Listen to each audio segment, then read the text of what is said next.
बिहारी लाल की जय हो, श्री हनुमान जी महाराज की जय हो, अपने अपने गुरुदेव भगवान की, सब संतन की, जय हो, सब भक्तन की जय हो। नमः पार्वती पतये हर हर हर महादेव।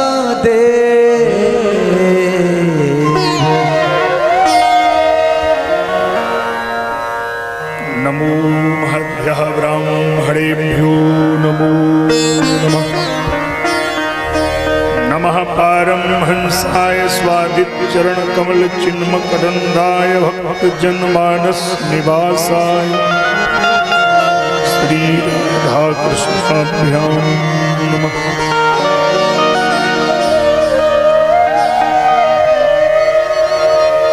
परम भागवत श्रद्धालु श्रोता बंधु, श्रद्धामयी बताओ, शकुंतला देवी रतिभान सिंह यादव जी के मन का संकल्प, उनके तीनों ही सुपुत्रों के द्वारा भागीरथ प्रयास और ये कथा गंगा अनिल सिंह यादव, आलोक यादव, आमोद यादव और आप सब श्रोतागण, उनके सभी परिवारी जन बड़े भाव से श्रद्धा से आपकी सेवा में खड़े हैं और आप सब कथा का आनंद लेने के लिए यहाँ बैठे हैं। मैं व्यासपीठ की ओर से आप सब श्रोताओं को एक ही परमात्मा के अनेक रूपों में दर्शन करते हुए यादव परिवार को साधुवाद करता हूँ। भाई रघुराज सिंह, कश्मीर सिंह यादव, उनके परिवार को धन्यवाद करता हूँ, उनके गांव के प्रति भाव रखता हूँ कि आपने ऐसा संकल्प लिया और उससे सबका कल्याण हो। ऐसी भावना के साथ सबको नमस्कार, जय सिया राम, राधे राधे। सीधे आपको हम कथा की धारा में जोड़ते हैं। अभी आप कापिल सांख को सुन रहे थे। जो सांख है उसमें दो स्थितियां हैं। यहाँ जो वेदांत सिद्धांत के जानकार लोग बैठे हैं, उन्होंने पढ़ा है जो कापिल सांख है, सांख शास्त्र जो कपिल भगवान ने बनाया, उसमें और गीता भागवत के सांख में ये अंतर है कि गीता भागवत का जो सांख है वो प्रकृति और पुरुष दोनों को मानता है, और जो मूल सांख है वो प्रकृति को मानता है लेकिन पुरुष को नहीं मानता है। यद्यपि दोनों अपनी अपनी बात कहने के लिए सक्षम हैं और मजबूती से कह रहे हैं। जैसे सांख्य शास्त्र ने कहा कि बल्ब जल रहा है, तो दावा मजबूत है, बल्ब जल रहा है। तो गीता भागवत का सांख्य कह रहा है कि बल्ब नहीं जल रहा है। फिर बोले डोरी के कारण बल्ब जल रहा है, तो बोले अगर कनेक्शन काट दो तो बल्ब नहीं जलेगा। तो उन्होंने कहा कि अगर कनेक्शन काट देने से बल्ब नहीं जलेगा तो कनेक्शन बना रहने दो, हम बल्ब उतार लेंगे, बोलो होगा प्रकाश? तब भी नहीं होगा। तो दोनों अपनी अपनी बात कहते हैं। एक ने प्रकृति को और पुरुष दोनों को माना। कान सुन रहा है, ये अच्छी बात है, लेकिन अगर कान सुन रहा है तो कितने लोग हैं जिनके कान तो लगा है, वो कहते सुनाई कुछ नहीं देता है। क्यों? कान नहीं सुनता है। कान के अंदर कोई बैटरी है जिसका करंट आपके द्वारा जा रहा है, उससे सुनाई दे रहा है। वो बैटरी अगर डिस्चार्ज हो जाए तो कान लगा रहेगा, सुनाई नहीं देगा। आंख देख रही है, ये आप कह सकते हैं, लेकिन कितने लोग हैं जिनके आंख है और उन्हें दिखाई नहीं देता है, लेकिन उसके पीछे कोई करंट आ रहा है तब ना आंख देख रही है। तो ये अलग अलग थोड़ा सा भेद है, तो बहुत अंतर नहीं है। जीव माता के गर्भ में 9 महीने कैसे रहता है ये आप समझ रहे थे। जन्म लेने में और मरण होने में कितना कष्ट होता है। जन्मत मरत दुसह दुख हुई, क्या उसका कोई वर्णन कर सकता है। आपको कौन सी योनि में जाना पड़ेगा, क्या क्या झेलना पड़ेगा, आप चिंतन नहीं कर सकते हो। इतना तेज गर्मी होता है तो हम लोग तो कह देते हैं या हाथ पांव से चल के पेड़ के नीचे बैठ जाते हैं। जरा कल्पना करो कितने ऐसे जीव जंतु हैं जिन्हें आपने जहां बांध दिया वो वहीं बंधे रहेंगे, चाहे गर्मी हो और चाहे तूफान आ जाए, बोल नहीं सकते ना।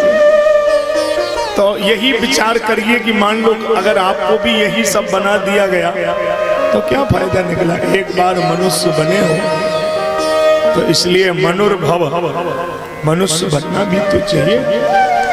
ये बात को चिंतन में डालना है। कपिल भगवान कहते हैं कि माता 9 महीना 10 दिन के पश्चात प्रसूतिका नाम की वायु ने धक्का मारा तो ये जीव माता के गर्भ के बाहर गिर पड़ा और ये कहता है कहां वो कहां जिसे मैं देख रहा था, वो कहां जिसने मुझे बाहर निकाला। और जैसे ही दुनिया के संपर्क में आया तो मामला पलट गया। भूमि परत भाढ़ावर आने, भूमि परत भाढ़ावर पानी, भूमि परत भाढ़ावर आनी, भूमि परत भाढ़ावर पानी, भूमि परत भाढ़ावर पानी, जनु जीव ही माया लपटा, जनु जीव ही माया लपटा, इन जीव ही माया जमो जीव ही लपटा।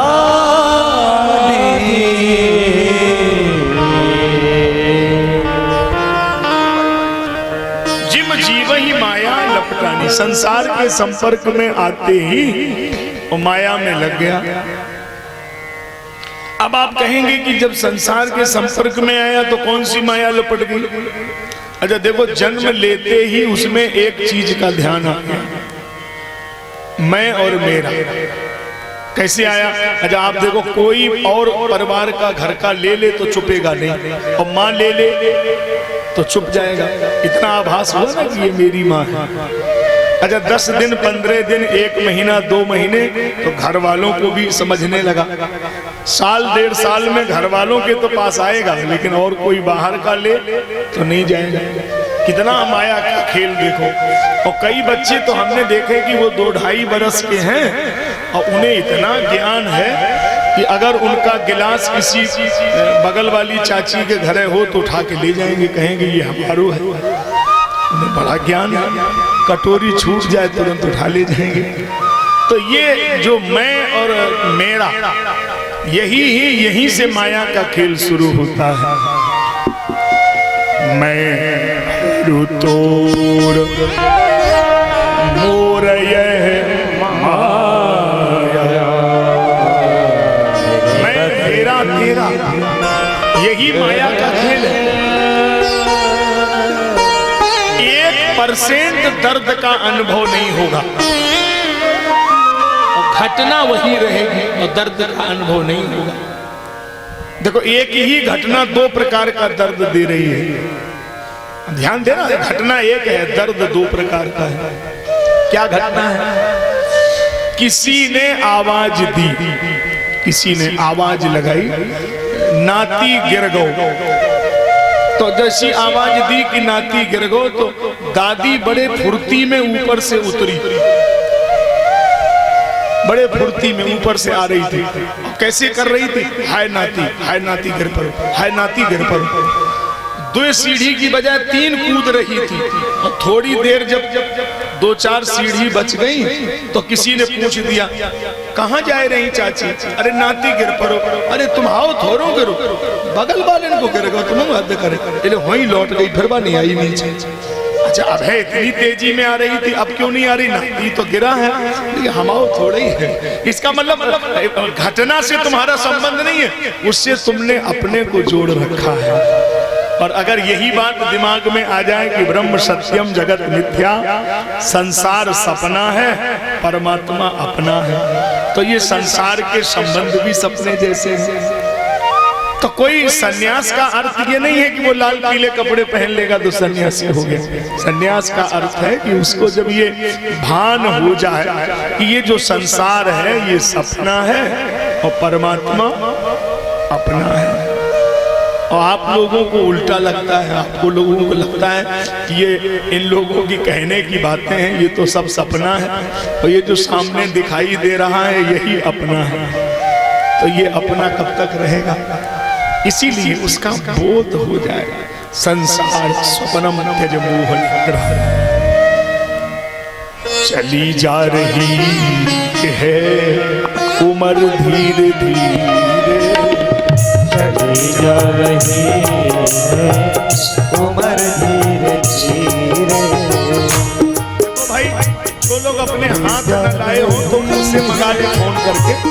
हाथ लाए हैं क्या? थोड़ा हिला दीजिए ना, लगना चाहिए लाए हैं। चली जा रही है उम्र धीरे धीरे, चली जा रही है उम्र धीरे धीरे।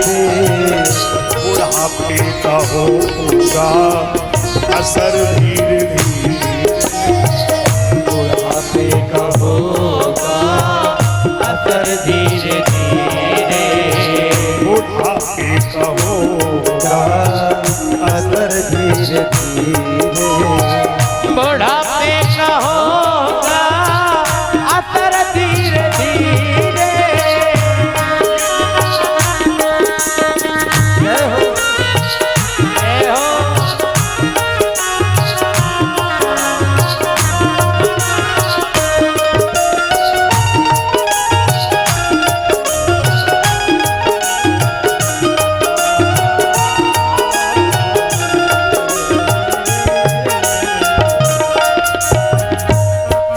अच्छा, पहले मैंने देखा 60-65 के बाद लोग ऐसा कहते थे ये बुढ़ापा आने लगा। अब तो हम देखते हैं, कल ही कोई हमसे कह रहा था 40-45 वाला, वो कह रहा था हमारा बुढ़ापा ही मान लो। अब बताओ क्या झंझट है साहब। इसका मतलब अब स्कोर 60 के ऊपर जाएगा नहीं, मामला गड़बड़ है साहब। ये कोरोना आ गया है तो इसमें और मुश्किल लग रहा है कि कहीं फिर ना आ जाए तो गड़बड़। अब है तो बहुत थोड़ा खेल, अब आप समझेंगे नहीं इसलिए हम ज्यादा दिमाग नहीं खर्च करना चाहते। अब हम तो सही बता दें, आप मान लो इतने बड़े पंडाल में एक आदमी नहीं जो 45 साल से ज्यादा यहाँ रहेगा।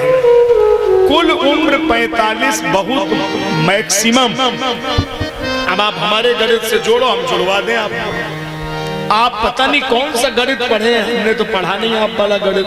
हमारा गणित आप पढ़िए, कोई नहीं है पूरे पंडाल में देख रहा हूं 45 से ऊपर स्कोर नहीं होगा। 45 में खत्म हो जाएगा सब कुछ। आप कहेंगे कैसे कह रहे हो, हम तो 45 पार कर चुके। अरे भाई तुम्हारा गणित गलत है, हमारे गणित पे आओ। तुम्हारे नजर में सबसे ज्यादा से ज्यादा कितना होगा हाईएस्ट स्कोर? इस समय मान लो 90 होगा, मान लिया 90 होगा, मान लो ये रघुराज सिंह 90 पे पहुंच जाएंगे, पहुंचने वाले होंगे जो, तो मान लो हमने मान लिया 90। अच्छा, तो अब 90 में खाली दिन ही दिन होगा कि रात भी होगी? 12 घंटे रात होगी, 12 घंटे दिन होगा। तो अच्छा, रात में जब आप सो जाते हैं तो सोने में और मरने में कोई फर्क है क्या? न सोने में भान है न मरने में कोई ख्याल है, तो वो तो बराबर ही हो गया। तो जब 12 घंटे सोने का निकाल दो तो स्कोर कहाँ गिरेगा? बोलो, आधे ही पे तो गिरेगा। 45 से ही तो बचा। पता नहीं आप कौन गणित में जी रहे। कुल 45 रहना है, और 45 में 5 और माइनस करो, वो जो जब जन्म हुआ 5 साल के हुए तब भी होश में नहीं, कुछ याद ही नहीं है क्या हुआ, वो भी 5 माइनस करो तो 40 ही बचा। और 5 में और गड़बड़ आखिरी वाली, मान लो सैफई ला दे गए कहीं फरखाबाद कहीं इटावा ला, तो वो गड़बड़ ही मानो साहब, वो तो बिना ही होश का मानो। फुल फ्रेश में कितना है 35, तो आप दुनिया भर के तमाशे कर रहे हैं साहब, कुल 35 है। एक एक मिनट जोड़ो, एक एक सेकंड जोड़ो कि कितने जल्दी उम्र जा रही है।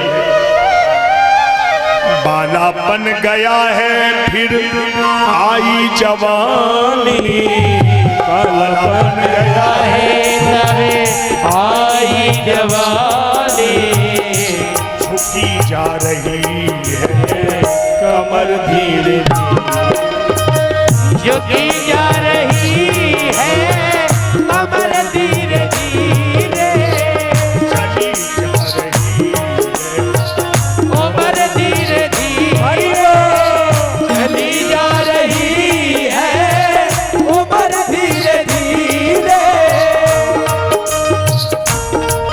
क्या बात, जय हो।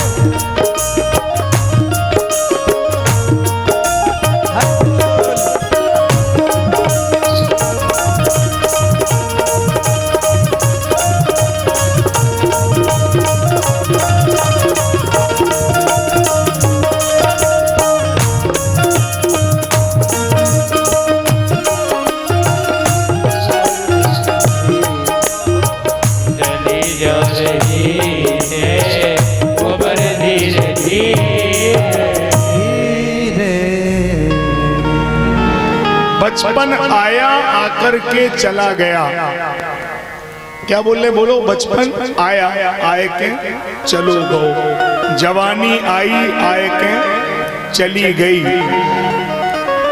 बुढ़ापा इसमें भी बोल दो, इसमें नहीं, वो तो लई के जाएगा, उसमें आप आएंगे नहीं। देखो यहाँ 2 जगह तुम्हारी फान लेंगे, जवानी गई, बचपन गया, लेकिन बुढ़ापा लेके ही गया, वो खाली नहीं जा सकता। अब आखिरी खेल है, बहुत गई थोड़ी रही, थोड़ी हुई अब जाए। जवानी अंधी होती है, बुढ़ापा लंगड़ा होता है।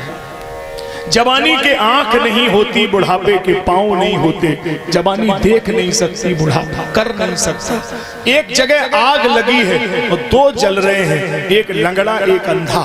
अंधे से पूछा तुम क्यों जल रहे हो, बोले मैं देख नहीं सकता। लंगड़े से पूछा तुम क्यों जल रहे हो, बोले मैं भाग नहीं सकता। तो एक काम करो ना, दोनों मिलकर के सलाह कर लो। ये मैं एक ऐसी बात कहने जा रहा हूं जिसको बहुत दिमाग लगा के सुनिएगा उम्रेन वालों, और अर्थ लगाइए कि मैंने क्या कहा, कहां पर हम फेल हो रहे हैं। ये सारे लोगों के लिए संदेश दे रहा हूं। यहाँ युवा भाई बहन बैठे हैं, जवानी अंधी है, बुढ़ापा लगड़ा है। जवानी की आंख नहीं है, बुढ़ापे के पांव नहीं है। जवानी देख नहीं सकती, बुढ़ापा कर नहीं सकता। तो दोनों उस आग में जलेंगे। तो उस लंगड़े ने और अंधे ने, दोनों ने को लगा हमें जलना ही पड़ेगा, आग लगी है। तो लंगड़े ने अंधे से कहा, बड़ा दिमाग लगाना मैं कहां बोल रहा हूं, मेरी बात का अर्थ क्या है। यहाँ बहुत बहुत शिक्षाविद, बहुत बहुत संख्या में टीचर ही बैठे हैं। इनके चाचा जी अभी हमको मिले थे इटावा में, प्रधानाध्यापक है कश्मीर से। सुनिए बात बहुत बढ़िया कह रहा हूँ। चिंतन ये करिए कि जवानी अंधी, बुढ़ापा लंगड़ा, और लंगड़े को चलना नहीं आ रहा है और जवान को देखना नहीं आ रहा। अब आग लगी है तो दोनों कैसे बचेंगे। लंगड़े ने अंधे से कहा कि हमें कंधे पे बिठा लो, तो लंगड़े ने अंधे को कंधे पे बिठा लिया और रास्ता तो बताई उस लंगड़े ने, और चल के अंधा गया। दोनों उस आग से बच गए। कहना यही चाहता हूँ, जवानी के जोश में जवान बेटा अंधा है और बुढ़ापे की मार से बूढ़ा बाप लंगड़ा है। तो लंगड़े पे अनुभव की आंख तो है लेकिन करने की ताकत नहीं है, और युवा में ताकत तो है लेकिन सोचने की क्षमता नहीं है। और अगर दोनों में तालमेल बैठ जाए कि सलाह वृद्ध की चलेगी और करने की ताकत युवा की होगी, तो सारे देश की तस्वीर बदल जाए। लेकिन यही सबसे बड़ा गड़बड़ हो रहा है। युवा में जोश है और उस वृद्ध में होश है। तो जिसमें होश है उसमें जोश नहीं है, और जिसमें जोश है उसमें होश नहीं है। इसीलिए ये देश की हालत है, क्योंकि दोनों में तालमेल नहीं बैठ रहा। कोई युवा वृद्ध की सलाहें लेना ही नहीं चाहता, जबकि वृद्ध की सलाहें में बड़ी सामर्थ्य है, उनमें अनुभव है। हम लोगों ने जो कुछ कहा है वो किताब से कहा है, लेकिन उन्होंने जीवन के अनुभव से कहा है। अभी ट्रेन में एक घटना हुई, आपको पता है कि नहीं? राजधानी गाड़ी थी और उसमें चलती गाड़ी में कई पढ़ने वाले बच्चे थे, 10-12, वो चढ़ गए और ट्रेन को रुकना नहीं था और उन्हें उतरना था। तो क्या करें? बोले चैन खींच दो। चलती ट्रेन में चैन खींच दी। तो बोले अगर पुलिस आएगी तो क्या करोगे? तो लड़कों ने चंदा किया। पढ़ने वाले बच्चे चंदा 60 रुपया 100 रुपया कुल 500 चंदा हुआ, एक लड़के की जेब में रख दिया। बोले अगर पुलिस कुछ करे तो दे देना। और जैसी चैन खींची, जीआरपी वाले आ गए, तुरंत गाड़ी रुक गई। चैन किसने खींची? अब देखो लड़कों का दिमाग। बोले ये ऊपर जो चाचा लेटे इन्हीं ने खींची, और 65 बरस के बेचारे डोकर लेटे। अभी पुलिस वाले भी बड़े विचित्र होते हैं साहब, वो तो आलोक बाबू समझते होंगे साहब, उन्हें क्या पता। उन्हें तुरंत ऊपर डंडा खटकाया, बोले नीचे उतरो, इतने डंडे मारूंगा, मरने जा रहे हो, चैन खींच दो। अब वो बुजुर्ग आदमी बेचारा, उसने कहा कि साहब हमें चाहे फांसी हो जाए लेकिन झूठ नहीं बोलेंगे, चैन हमें ही नहीं खींची। तुम्हें नहीं खींची? बोले हाँ। और तुम कह रहे हो? बोले काम झूठी बोलेंगे, इस उम्र पर झूठ नहीं बोलेंगे, जब फांसी हो जाए तुम ले चलो मजिस्ट्रेट के सामने कह देंगे चैन हमें ही ने खींची। तो क्यों खींची? अरे मजबूरी है साहब, हम पे 500 रुपया आते, लड़कन ने हमारे छीन ले, हमें चलत गाड़ी फेंके दे रहे थे, तब हमने मजबूरी ना मानो। देखो ये लड़का जेब में डरे, देखो ये लोग चेक करेंगे, पानी से निकले, उसके सामने गिनेंगे, उन्हें सब गलत लगा लिया। ये लोग उनके 500 रुपया दे गए और बच्चन को हथकड़ी पड़ी, सब थाने लाओगो। और वे चाचा आए, थाने में रिपोर्ट लिखी गई, और चाचा हुई थाने में लड़कन के सामने इशारा करें कि लला ये धूप में सफेद नहीं भाई, तुम्हारे जैसे हजारन चराए थे, तुम ये 2 किताबें ले फिर रहे, तुम समझे ये दुनिया भर को पढ़ाया है साहब। तो जो बुजुर्ग है उसका बड़ा अनुभव है, उसने जीवन भर समाज को पढ़ा है, उसको अनुभव है, तुम्हारा अनुभव नहीं है। ये किताब से बात अलग है, अनुभव की बात अलग है ना? तो मैं आपसे कह रहा था कभी भी बुजुर्ग का अपमान न हो। कितने बड़े आप ज्ञानी हो, बुजुर्ग की सलाह जरूर लो। अब बताओ हनुमान जी से बड़ा ज्ञानी कौन होगा? अब हनुमान जी ने एक बुजुर्ग आदमी से सलाह मांगी। कौन? जामवंत मैं पूछे हूँ तो ही उचित सिखावन,